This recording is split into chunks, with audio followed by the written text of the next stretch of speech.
இன்றைய வேத வசனம் பிலிப்பியர் 4:4. கர்த்தருக்குள் எப்பொழுதும் சந்தோஷமாயிருங்கள் சந்தோஷமாயிருங்கள் என்று மறுபடியும் சொல்லுகிறேன். பிரியமானவர்களே, இந்த வசனம் அப்போஸ்தலனாகிய பவுல் சிறையில் இருந்தபோது எழுதியது.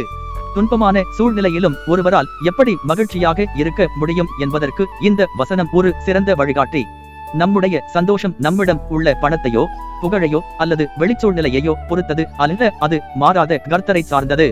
உலகம் தரும் சந்தோஷம் தற்காலிகமானது, ஆனால் கர்த்தர் தரும் மகிழ்ச்சி நிலையானது. வாழ்க்கை எப்போதும் சீராக இருப்பதில்லை. சோதனைகள், கண்ணீர், போராட்டங்கள் வரலாம். ஆனால் எல்லாவற்றையும் நன்மைக்கு ஏதுவாக நடத்துகிற ஒரு தேவன் நம்மோடு இருக்கிறார் என்ற விசுவாசம் நமக்கு துயரத்திலும் ஒரு நிம்மதியை தரும்.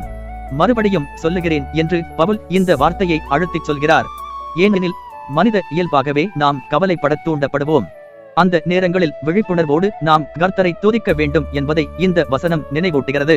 எனக்கன்பானவர்களே, இன்று உங்கள் வாழ்வில் ஏதேனும் ஒரு காரியம் உங்களை சோர்வடைய செய்திருக்கலாம். ஆனால் உங்கள் சூழ்நிலையை நோக்காமல் உங்களுக்குள் இருக்கும் கர்த்தரை நோக்குங்கள். உங்கள் பாரங்களை அவரிடம் இறக்கி வைத்துவிட்டு அவர் கொடுத்த இரட்சிப்பிற்காகவும் பாதுகாப்பிற்காகவும் நன்றி செலுத்துங்கள். அதுவே உங்களுக்கு உண்மையான பலத்தை தரும். கர்த்தர் உங்களை ஆசீர்வதிப்பாராக.